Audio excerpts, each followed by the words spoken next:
Hello and to another Stephano reads What Difference Does It Make, Danny by Helen Young with pictures by Quentin Blake. I don't know if I've said who it's by in a little while, but if you didn't know, that's who it's written by. So let's just jump right into it. One day he was really insolent. Mr. Masterson had asked Danny to help set up the beam.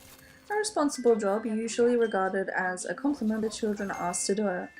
But Danny felt he was being taunted. Why should he sit up when he wasn't allowed to use it anymore? To refuse would not only mean punishment, it would look as though he minded too much.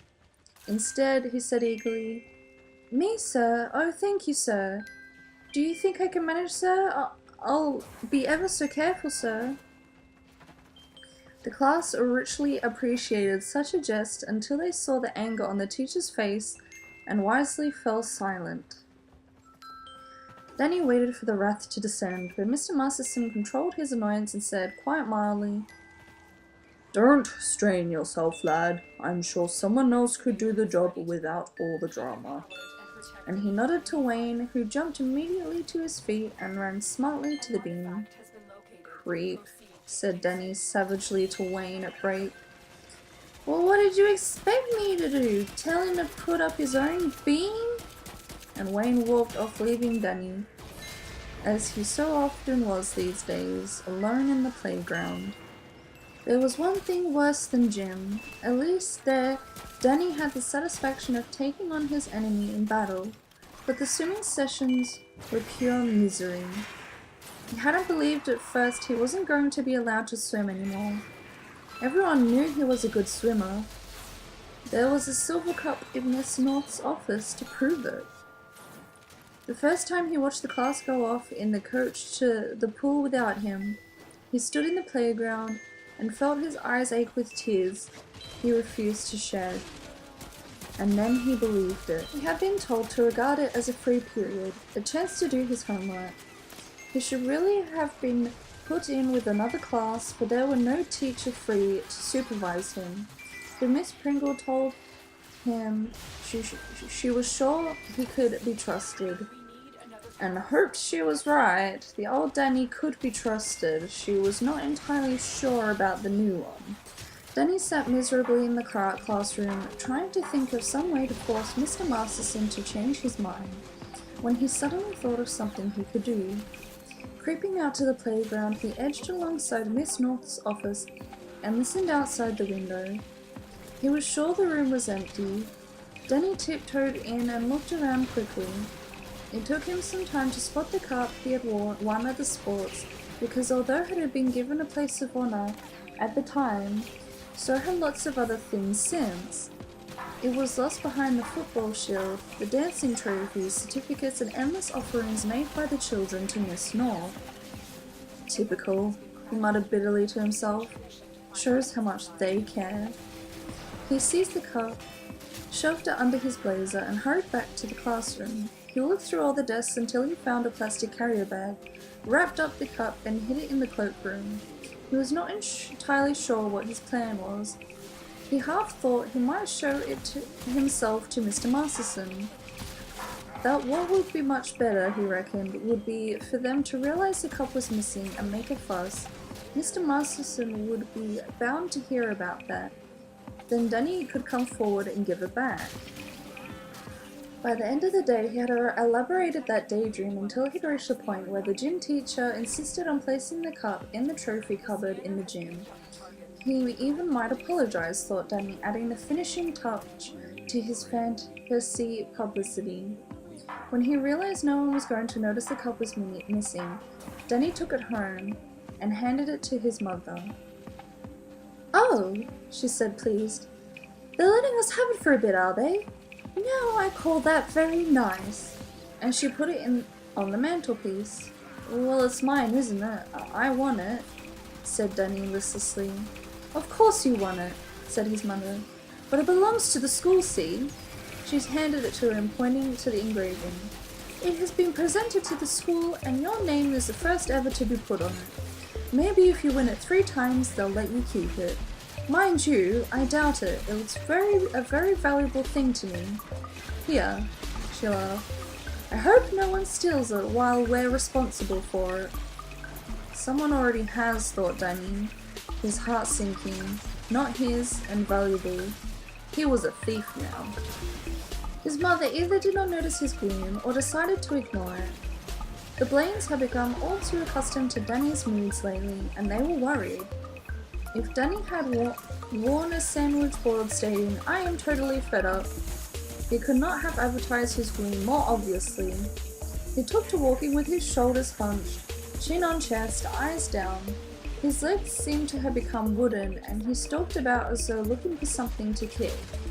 In spite of this, he really believed he was suffering in silence, keeping his problem to himself. He was surprised when his mother first asked him what was wrong. "What do you mean?" he asked guardedly. She meant, why didn't he come home crashing home from school full of news and complicated, exciting plans, eat a huge tea, rush off to play with the boys who lived around about and come in, only under protest at the latest possible hour, saying he was starving. All Mrs. Blaine said was, "Aren't you feeling well?" "I'm feeling fine," muttered Danny. "You don't act fine," she commented. But she could see that Danny was not going to tell her what was bothering him, and she let it drop until his father came home from work. "What's wrong with you?"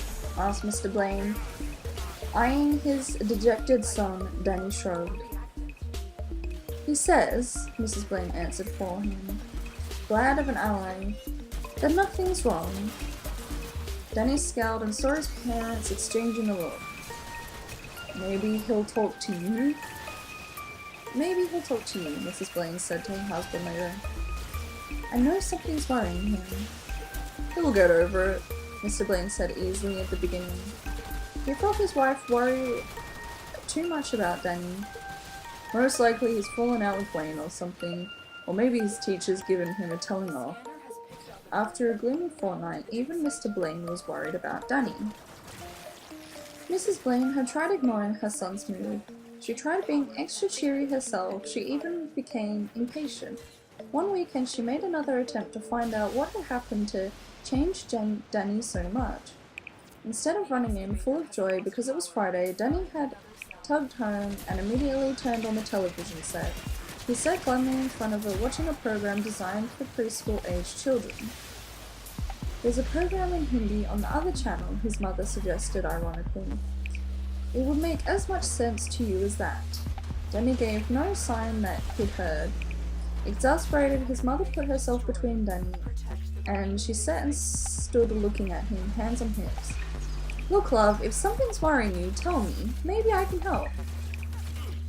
Danny sank farther back in his chair.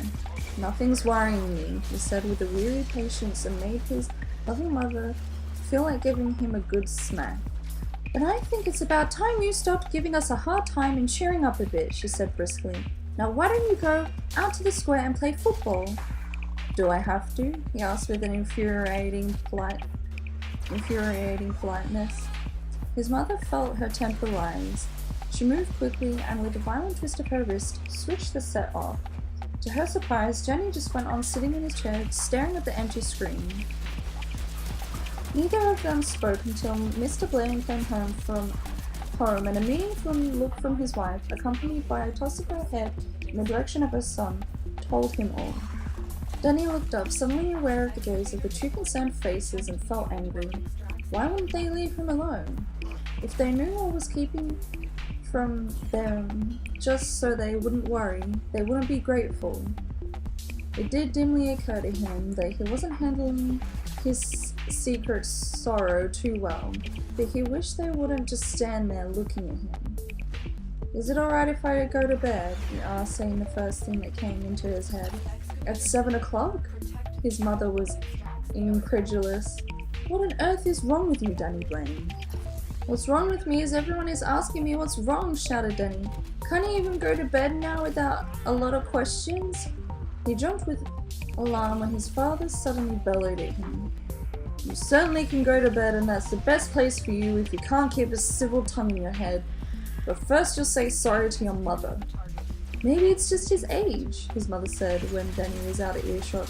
Whatever it is has gone far enough, said Mr. Blaine. I'm going to find out what it is, even if I have to go to that school and ask. Don't do that, his wife said hurriedly. If anyone goes, it had better be me. You should hear him talk about fathers who turn up at school. Besides, you'd have to take time off work. As long as one of us goes. It just isn't like our Danny. All that slumping in front of the telly, face so long it's tripping him. And where are all those mates these days? That night before he went to bed, Mr. Blaine suddenly announced, I'm thinking of taking Danny to a game tomorrow. They're playing at home.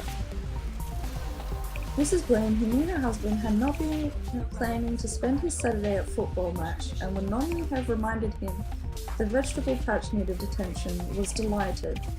He'd like that, she said. Danny did. He began to look like his old self, and he wound his scarf around his neck and searched his room for his woolly cap. They walked to the ground, Danny jumping up to swipe overhanging tree branches along the way and going on to his father about their team's chances. He even waved when he saw Wayne and his brother going into the terrace and made a cheeky face as he headed with his father toward the stand entrance. Actually, Danny preferred the terraces. It was not only £1 cheaper, he liked the atmosphere, and he always got a good view, but there was no denying it was very impressive to go to a match with your father. Wayne, after a second surprise at seeing Danny grin again, grinned back and pushed his nose up with a finger, sign language for posh. Every time Danny went to a match, the magic worked. The roars, the smells, the colours, and the excitement always made him feel good. At half-time, Mr. Blaine casually asked if he would like a hot dog, and Danny said fervently, You bet! When Danny raised the money to go to a match by himself, there was none left over for hot dogs. I'll tell him, he suddenly thought, and the decision made him feel good. After the match, I'll tell him. Maybe he'll even know what to do. As the player Danny most admired wove between the murderous opponent's two-shot shoot, which surely had to be the winning goal, he turned in a frenzy to his father. Mr. Blaine was shouting encouragement, rising to an exulted yell, and Danny knew he felt just as he did. He'd been crazy not to tell his father. But the yell died to a mingle with a groan from hundreds of throats. Danny's hero had missed. Minutes later, the other team skillfully passed the ball down to the field and scored. The whistle blew. It was over. As he turned to leave the ground, it seemed to Danny that everyone had turned up their coat collars, as if shutting out the defeat they had just witnessed. He glanced at the row behind him. After a win, there was a hysterical feeling that every stranger was a friend. Now the crowd shuffled out, each man alone in his disappointment. Danny glanced Miltonly round to see if he could spot anyone wearing the other team's colours, so he could hate them, and his eyes met those of Mr. Masterson, cheerful and victorious. On the way home, Danny hardly spoke. That very evening, Mrs. Blaine wrote a letter to Danny's headmistress. A few hours in the company of not one but two depressed football supporters had finally pushed her to the point of feeling she could no longer bear the atmosphere of her own home. What she asked herself, would she do if the school couldn't help? She could tell from her homework books that his teachers were also having trouble with Danny. Scribbled comments on his work grew more and more impatient as she turned the pages. Okay, I'm going to leave this episode here. Hopefully you enjoyed it. I don't like making things too long. But I do know like half an hour episodes are pretty good, so hopefully next time you get an even longer one. But hopefully you did enjoy this one. If you did, I want you to waddle over to the like button and slap the subscribe to become a hatchling. And I will hopefully see you all in a wingspan, and I do promise to upload next week. Bye bye!